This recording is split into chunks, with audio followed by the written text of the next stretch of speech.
Assalamualaikum warahmatullahi wabarakatuh. Perkenalkan, saya Mutiara Salam. Pada video kali ini saya akan merefleksikan diri saya setelah saya mengikuti mata kuliah pendidikan dalam keperawatan selama 1 semester ini. Ada pula refleksi ini saya susun menggunakan siklus Gibbs, di mana terdiri dari deskripsi, perasaan, evaluasi, analisis, kesimpulan, serta rencana tindak lanjut yang akan saya lakukan.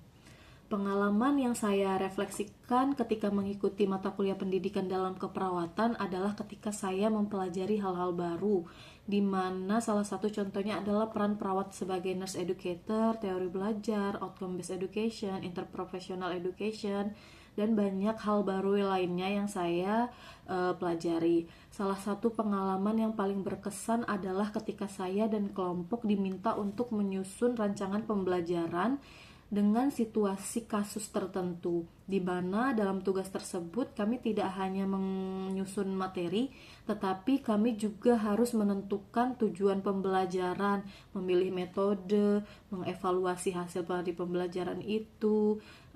Pada awalnya saya menganggap bahwa pembelajaran dalam keperawatan ini hanya sebatas menyampaikan materi dengan jelas, dan menurut saya jika materi itu sudah lengkap dan tersampaikan, maka seharusnya pembelajaran itu sudah cukup berhasil. Namun setelah saya mengikuti mata kuliah ini, saya mulai menyadari bahwasanya pandangan tersebut itu masih terlalu sempit. Di mana pembelajaran dalam keperawatan itu harusnya dirancang dengan memperhatikan siapa peserta didiknya, apa kebutuhannya, bagaimana karakteristik dari peserta didik itu, serta capaian apa yang ingin dicapai oleh peserta didik itu.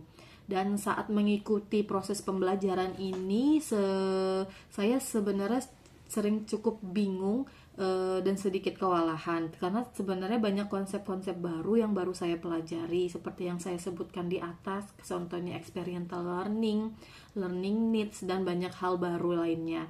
Dan tapi saya juga merasa tertantang bahwasannya karena selama ini saya cenderung fokus pada materi, bukan pada rancangan pembelajarannya. Maka dari itu, melalui diskusi kelompok, studi kasus, diskusi interaktif yang saya lalui selama proses pembelajaran ini membantu saya memahami bahwasanya pembelajaran itu bukan hanya tentang mengajar, tetapi juga tentang membantu peserta didik kita untuk mencapai perubahan, baik dalam sikap pengetahuan, sikap, dan juga keterampilannya. Dan dari pengalaman tersebut ada beberapa hal yang menurut saya berjalan dengan baik, di mana saya mulai mampu memahami bahwasanya pembelajaran itu harusnya berpusat pada peserta didik, dan juga metode-metode yang digunakan selama proses pembelajaran ini juga membantu saya menggabungkan teori yang baru saya dapatkan dengan situasi nyata yang saya alami, dan juga saya juga mulai belajar memahami bahwasanya menyusun pembelajaran itu harus dimulai dengan tujuan, metode, media, dan evaluasi yang harus saling berkesinambungan. Ada hal yang belum baik juga pada diri saya, bahwasanya karena saya itu sering terlalu cepat berpikir bahwasanya materi dan metode pembelajaran itu benar-benar harus sesuai materi aja, tidak harus mempertimbangkan kebutuhan dari peserta didik. Maka dari itu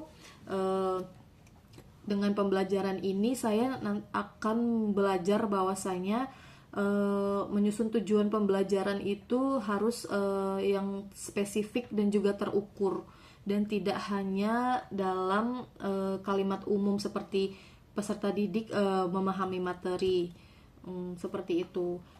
Dan juga jika dianalisis lebih dalam, pengalaman ini menunjukkan bahwasanya peran perawat sebagai pendidik itu harus mampu merancang pembelajaran secara sistematis, seperti yang dijelaskan oleh Bastable, bahwasanya perawat itu perannya itu sangat penting sebagai pendidik, baik dalam pendidikan pasien, keluarga pasien, masyarakat, maupun tenaga kesehatan lainnya.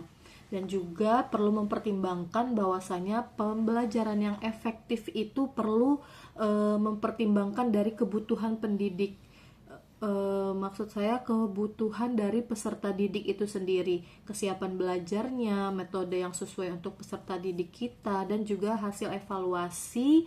eh, Tidak cukup hanya menguasai materi, tapi juga mengevaluasi secara sistematik baik dari psikomotor, afektif, dan juga kognitif dari peserta didik itu sendiri.